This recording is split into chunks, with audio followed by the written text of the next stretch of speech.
There's a family in Sweden that controls hundreds of billions of dollars in assets. They've shaped global industries for over a century.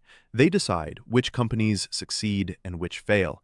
They've influenced wars, saved thousands of lives, and arguably helped prolong one of history's darkest chapters.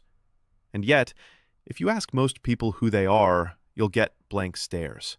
The Wallenberg family has turned invisibility into their greatest asset. While the Rockefellers, Rothschilds, and other dynastic families became household names, the Wallenbergs perfected the art of operating in shadows. No luxury yachts, no tabloid scandals, no appearances on Forbes' rich lists. Just quiet, relentless accumulation of power spanning 6 generations.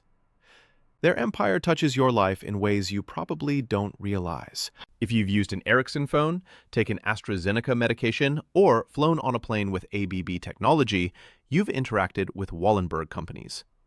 They control roughly 40% of the value of the entire Stockholm Stock Exchange. That's not influence, that's dominance. But here's what makes their story truly fascinating. The Wallenbergs aren't just rich. They've cracked a code that destroys most wealthy families within 3 generations. There's a saying in finance: the first generation builds, the second generation maintains, and the third generation destroys.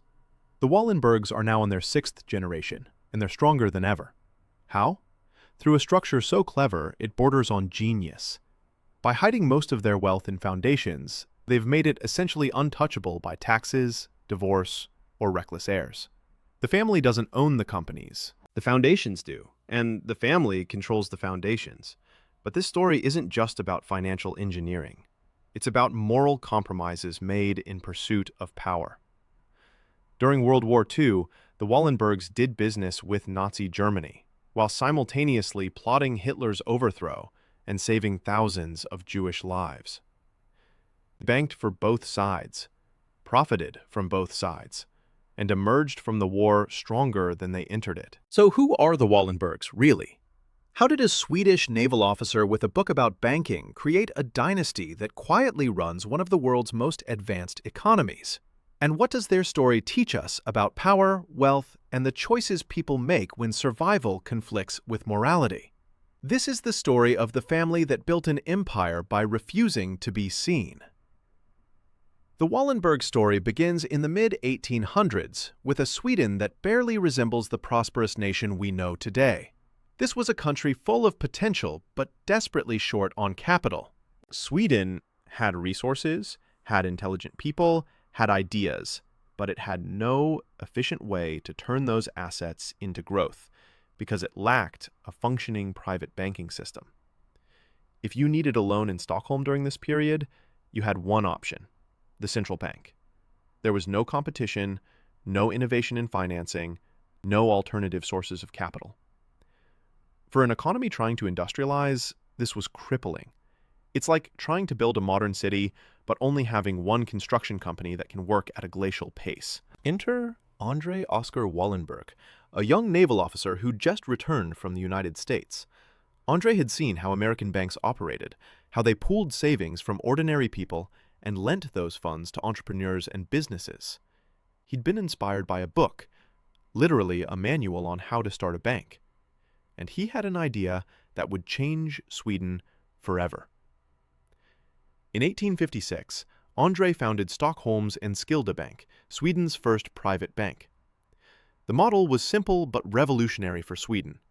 Collect small savings from many people, pool that capital, and lend it out to businesses that could grow the economy. It was based on Scottish banking practices, and it worked. But André wasn't the one who would truly build the Wallenberg empire. That responsibility would fall to his son, Knut Agaton Wallenberg. Knut joined the bank and immediately showed he had vision beyond his father's. André had created a local institution. Knut turned it into an international powerhouse. He didn't just manage deposits and loans, he started investing directly in Swedish industry, backing companies that would become giants. But here's where things get interesting from a structural perspective. In the early 1900s, Swedish law changed. banks were restricted from holding too many industrial shares. This could have been a disaster for the Wallenbergs, whose entire strategy revolved around owning stakes in the companies they financed. Instead, Knut turned the restriction into an opportunity. In 1916, he created Investor AB, an investment company separate from the bank.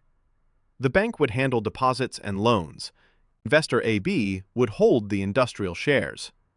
It was a brilliant workaround that would become the foundation of the Wallenberg structure. But Knut and his wife Alice had no children, so when they looked at their accumulated wealth, they faced a choice. They could leave it to extended family, watch it get divided, and eventually dissipate. Or they could do something more permanent. In 1917, they created the Knut and Alice Wallenberg Foundation, dedicating their entire fortune to advancing Swedish research, science, technology, and medicine.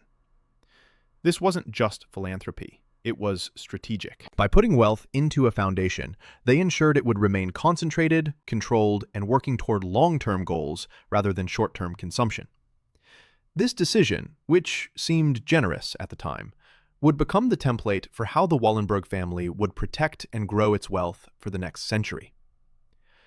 Knut also became deeply involved in Swedish politics, serving as Minister for Foreign Affairs from 1914 to 1917.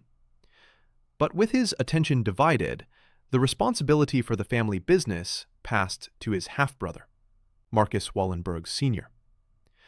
And Marcus was different from Knut in almost every way. Marcus Wallenberg Sr. didn't believe in luxury or display. He was ascetic to an almost pathological degree. He worked like an alcoholic drinks, constantly and obsessively. He wore pocketless jackets, and when the fabric started wearing thin, he'd flip them inside out and keep wearing them. This wasn't poverty. This was a man so focused on building that he considered personal comfort a distraction. Marcus's empire consumed him. He was involved in massive companies: Ossia, which later became ABB, Norsk Hydro, Atlas Diesel, which became Atlas Copco, Stora Kopparberg, now Stora Enso, Scania Vabis, which is now part of Volkswagen. He steered these behemoths through some of their toughest periods, particularly the chaos after World War I. Marcus became Europe's go-to negotiator and arbitrator during the post-war reconstruction. His reputation for fairness and competence made him invaluable to companies and governments trying to rebuild shattered economies. But Marcus had assumed something that would turn out to be wrong. He assumed Knut would pass everything down to him. After all, Marcus was the one working tirelessly to grow the family fortune. Knut had no children. It seemed obvious. But before Knut died, he put his entire fortune into the foundation. Marcus felt betrayed. He dedicated his life to building the empire, and now he wouldn't inherit it in the traditional sense. But Marcus couldn't see the full picture yet. That foundation, which seemed like a slight at the time, was actually the greatest strategic decision in Wallenberg history. Without it, the wealth would have been divided among multiple heirs, spread across generations, diluted by taxes and spending.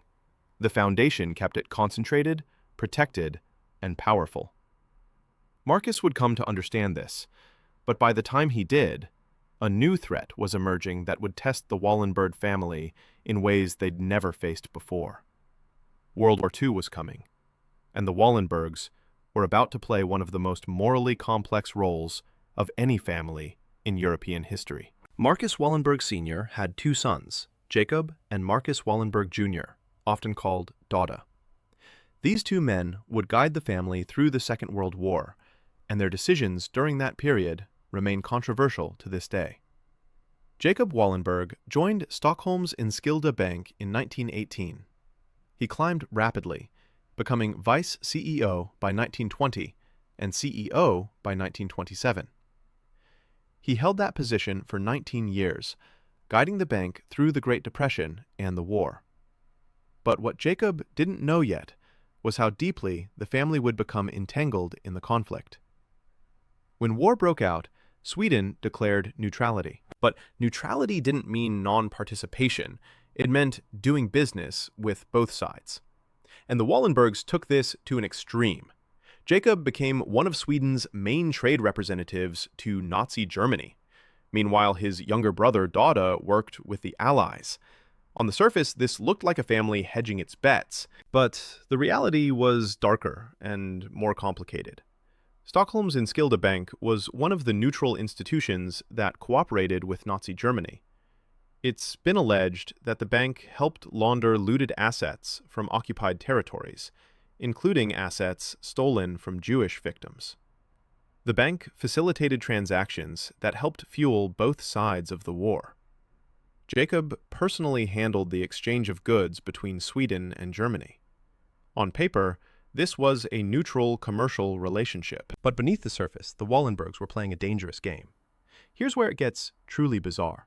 While helping Nazi Germany financially, the Wallenbergs were simultaneously helping to plot Hitler's overthrow.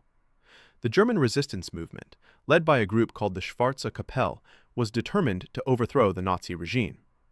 They planned a coup to seize control of the government. But they couldn't do it alone. They needed support from outside Germany, particularly from England and the United States. The Wallenberg brothers acted as secret intermediaries, passing messages between the German resistance and the Allied forces. Jacob met with German resistance leader Karl Goerdeler in 1943. It was their last meeting. And it was Jacob's last trip to Berlin during the war. Why? Because Jacob's involvement with the resistance had been exposed. Returning to Germany would have been a death sentence. Then came July 20, 1944, the famous plot to assassinate Hitler. A bomb was planted at Hitler's headquarters. Jacob was asked to meet a messenger in Stockholm who would bring news of the coup's success. But we all know how this ended. The bomb went off. Hitler survived. The messenger was caught, jailed, and executed. Goerdeler suffered the same fate shortly after. So what do we make of this? The Wallenbergs were financing Nazi Germany through their bank, but they were also working to overthrow Hitler. Were they heroes or collaborators? The answer is probably both. They were pragmatists, playing a survival game in an impossible situation. Sweden was surrounded by Nazi-controlled territory.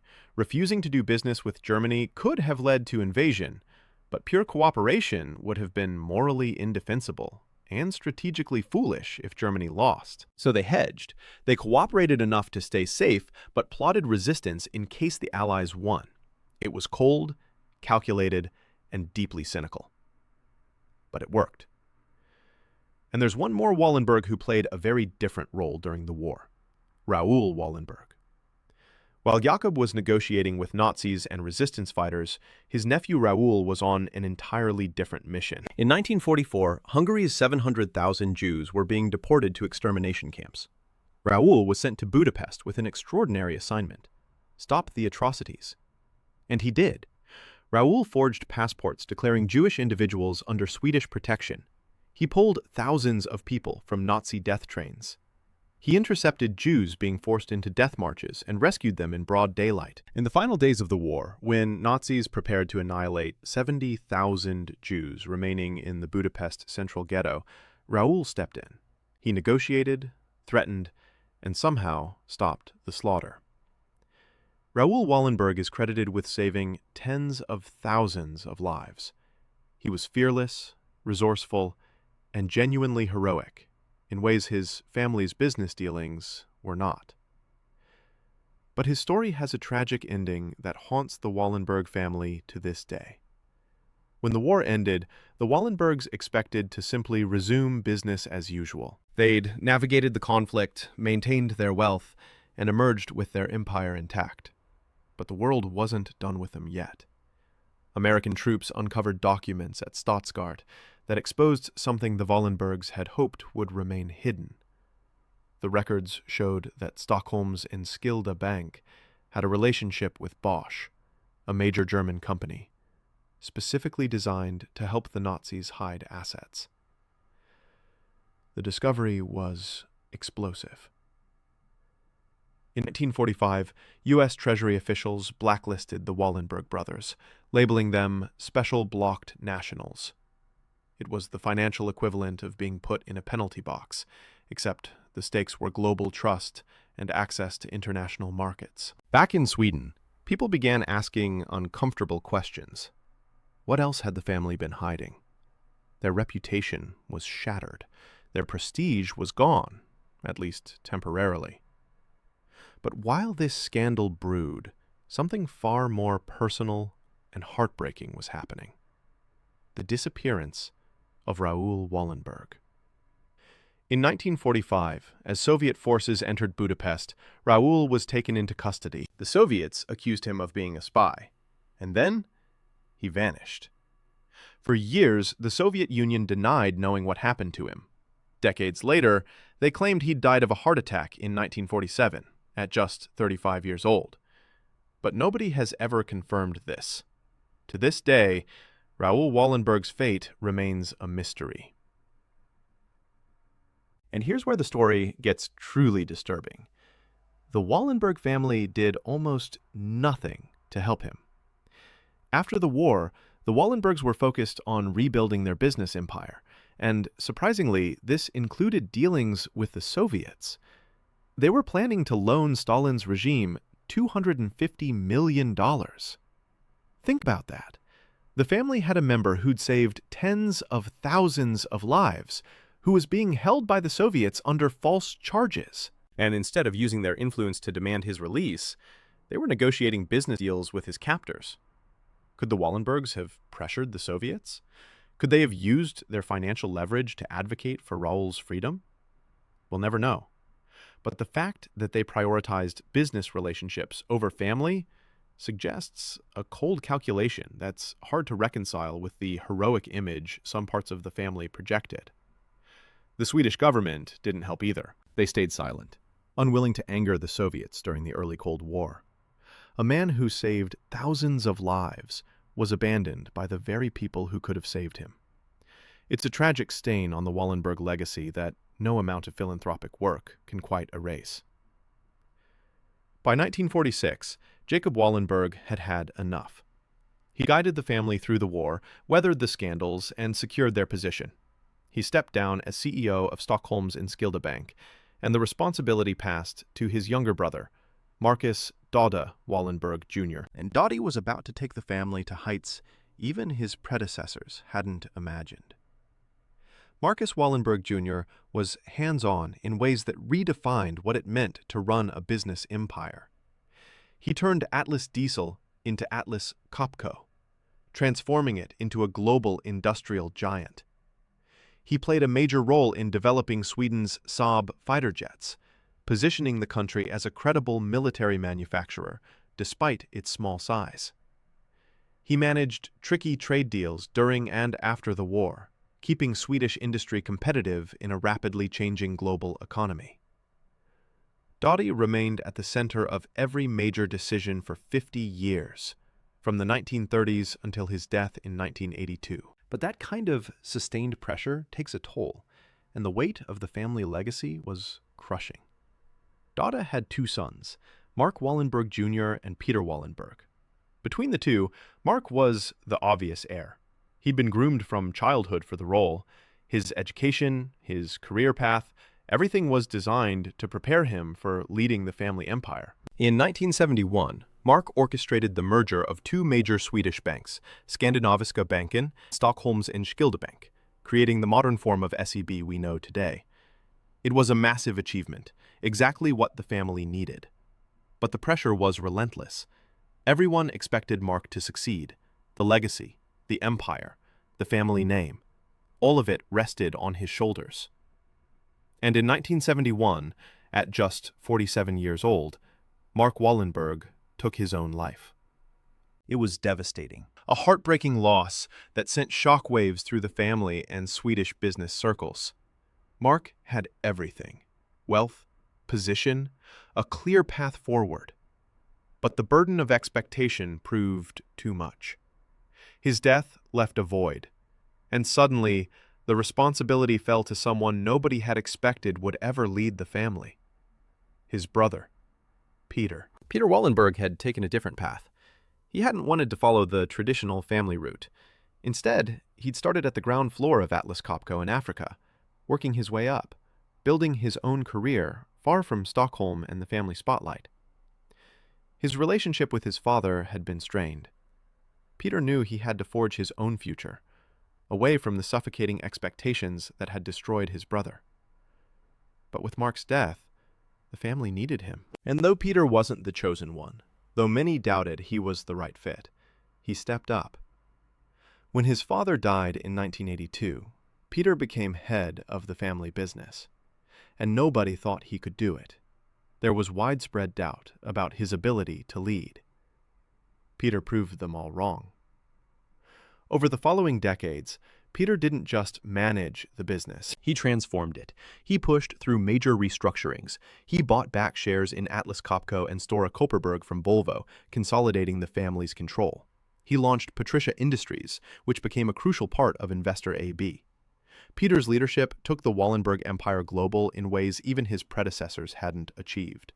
And he did it while maintaining the family's core principle: invisibility. Which brings us to today. The Wallenberg empire is now in the hands of the fifth generation, brothers Jacob and Peter Wallenberg Jr. and their cousin Marcus Wallenberg.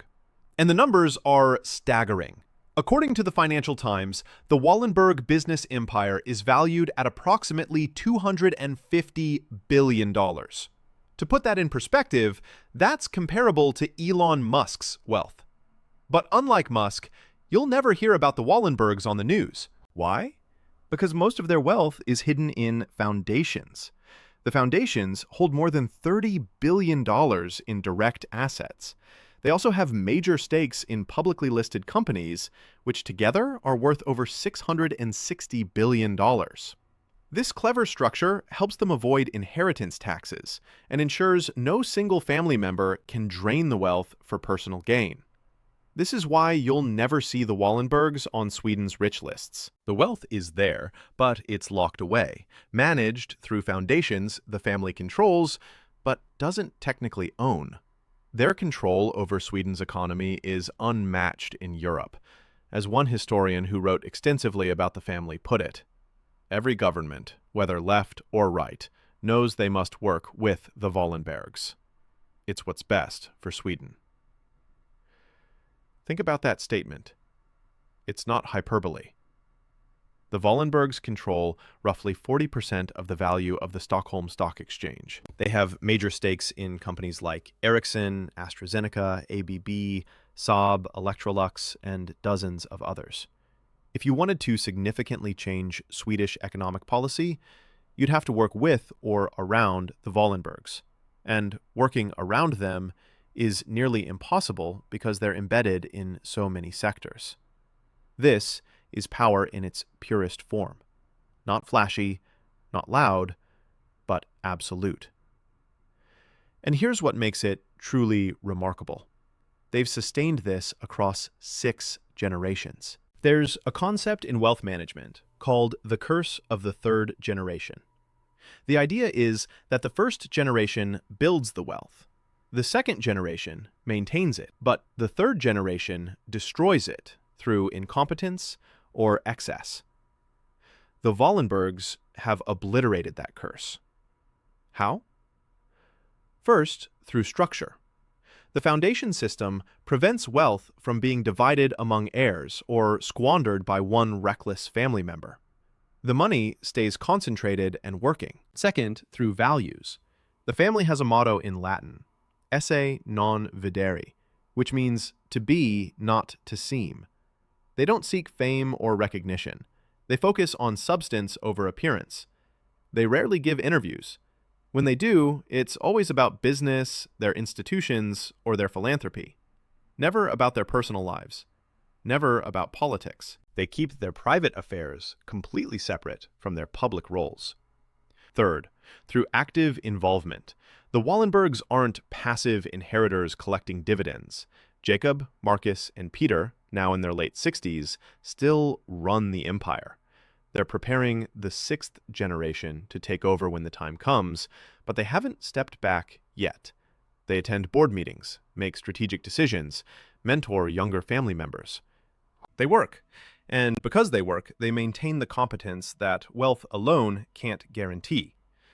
The Financial Times has called them kingmakers. Another publication described them as the best-paid charity workers in the world. The mix of power and philanthropy makes them nearly untouchable. Because if you go after the Wallenbergs, you're not just going after a family. You're going after institutions that fund Swedish research, support universities, employ hundreds of thousands of people. You're going after Sweden itself, and very few would dare. But let's not sanitize this story. The Wallenbergs' success comes with moral compromises that are impossible to ignore. They did business with Nazi Germany. Their bank helped launder assets stolen from Holocaust victims. They prioritized business relationships over rescuing a family member who was saving lives. Yes, they also plotted against Hitler. Yes, Raoul Wallenberg was a genuine hero. But the family as a whole made choices that prioritized wealth and power over consistent moral principles. This isn't unique to the Wallenbergs. Most dynastic families that survive for generations make similar compromises. The Rothschilds financed both sides of wars. The Rockefellers built their empire on ruthless, monopolistic practices. Wealth at this scale is almost never built through purely ethical means. But the Wallenbergs are particularly interesting because they've managed to maintain a positive public image in Sweden despite their history. The foundation system helps with this. It's hard to criticize a family that funds so much research and education. But the criticism should exist. Because the Wallenberg story is a reminder that power and wealth concentrate not just through brilliance and hard work, but through calculated decisions about when to compromise and what to sacrifice. So what's the lesson here? What does the Wallenberg story teach us about wealth, power, and how dynasties survive? First, structure matters more than talent.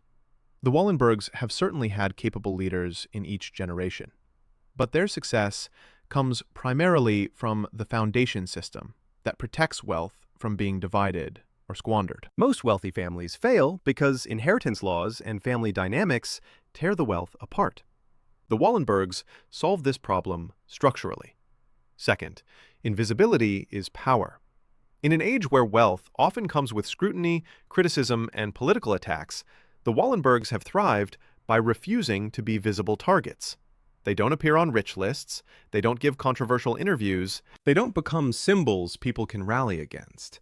This strategic obscurity has protected them for over a century. Third, long-term thinking compounds. The Wallenbergs don't chase quarterly returns or short-term profits. They've held stakes in companies for decades, allowing value to compound over generations. This patient capital approach has built something far more valuable than any individual deal could. Fourth, geography matters. The Wallenbergs succeeded partly because Sweden is small, stable, and neutral. They could operate without being swept up in the political chaos that destroyed wealth in larger European nations. Their location was a strategic advantage they leveraged brilliantly. But fifth, and perhaps most importantly, compromise is the price of survival. The Wallenbergs made morally questionable decisions during World War II. They prioritized business over family when Raoul disappeared. They operated in gray areas that let them profit from tragedy. It doesn't make them villains, but it doesn't make them heroes either. It makes them human, with all the moral complexity that implies. And it reminds us that great wealth rarely comes with clean hands. The Wallenbergs are still here, still powerful, still invisible, controlling billions while most people have never heard their name. They've cracked the code of dynastic wealth in a way few families ever have, and they've done it by being everything most rich people aren't: patient, private, and ruthlessly pragmatic. Whether that's admirable or troubling depends on your perspective. But one thing is certain: the Wallenbergs understand something about power that most people never learn. Real power doesn't announce itself.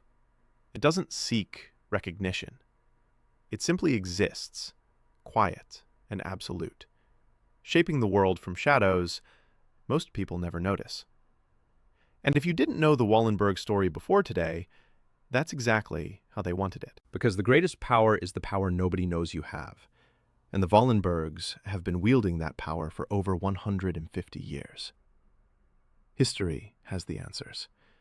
And the Wallenberg story teaches us that the families who truly rule aren't the ones we see. They're the ones we don't.